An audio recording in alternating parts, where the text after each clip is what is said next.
I'm Debbie Statler, Editor-in-Chief of Provider Magazine, and today we're here with Janean Kinzie, Vice President of Social Wellness and Enrichment at American Senior Communities. Thanks for being with us. Thanks for inviting me. Well, let's talk about social wellness and enrichment. What impact does social wellness and enrichment have on residents in long-term care?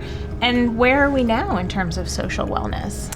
Well, I think when you think about what is important to residents in long-term care and their families, it really is that quality of life aspect, that, meaningful activities, that social services, that memory care kind of all bring together to make sure that everyone is having a good day. And that's really what it comes down to, that I think is so important to everyone. And I think right where we are right now, there's no denying how important that was. That's a lesson from our pandemic. One of the things that we took away from it is you start to compromise people's social wellness, their interactions, their ability to connect, and devastating things happened. Mm-hmm. But I think right now, we're in the middle of a staffing crisis where an emphasis is placed on, just providing that daily care as well it should be. It's that Maslow's hierarchy of needs where we've got to make sure basic needs are, taken care of first. But it does put us in this odd position where we all know how important this is and how critical it is, but we're at this place where we're struggling with resources to do so. So it's a great dynamic in that I think we all are on the same page with how important it is, but we do struggle, I think, with some of the resources in our staffing crisis. Indeed, we're aligned, but struggling to implement with lack of resources.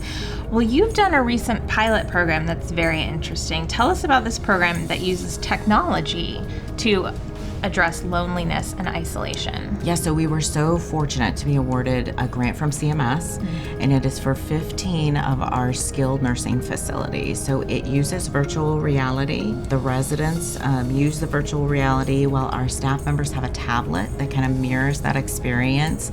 And afterwards, both parties take a survey.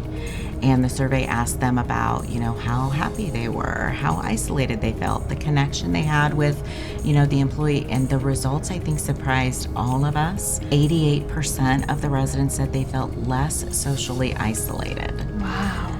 It's just an incredible result that I think, it took me off guard. When we got that, I was surprised both at the number and the social isolation standpoint. When you're putting glasses on, you feel less isolated. So it really gave us a great opportunity to kind of interpret those results, kind of pick them apart, and really think about what that means for both technology and innovation. And really kind of what we came up with was it is that connection, both with another person, because it's different than just having something on and we're experiencing this alone. It's that connection with that staff member that they can talk about things. If they have a sheet of talking points, that they can ask questions or make comments about what they're seeing. And then it's that connection to something outside these four walls. I think we can all relate in long-term care that feeling of, this is where I'm going to be, for the rest of my life, sometimes can cause this feeling of isolation even when you're with this large group of people. And I think part of the interpretation of that virtual reality is you still can go to all these places and you still are connected with this outside world.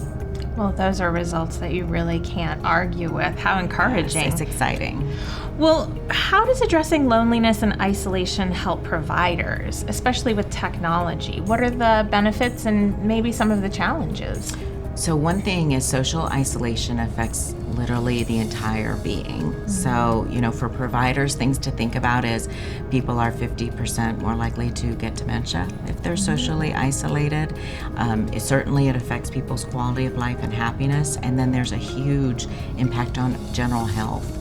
So statistics that increase people's risk for heart complications, rehospitalizations, which of course we're all trying to worry about and control.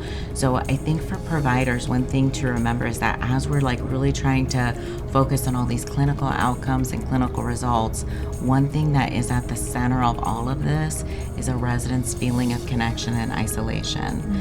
So by trying to kind of work on this problem, you're hitting a lot of different areas that are important to all all of us, and that can be really hard to move.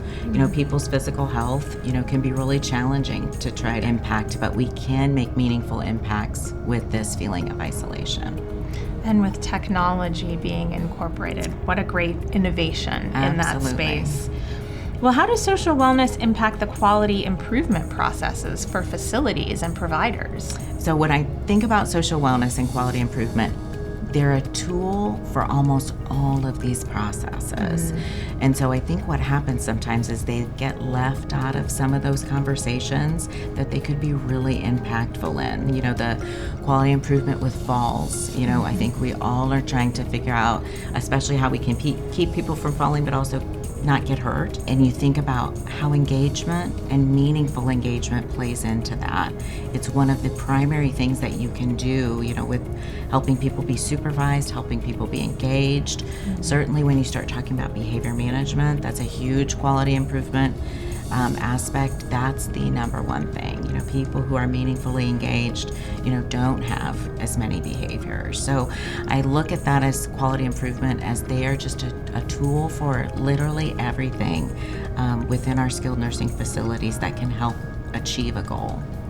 Well, it's great. I'm really glad you're bringing this new idea and new focus to social wellness. Thanks for being with us. Thanks so much.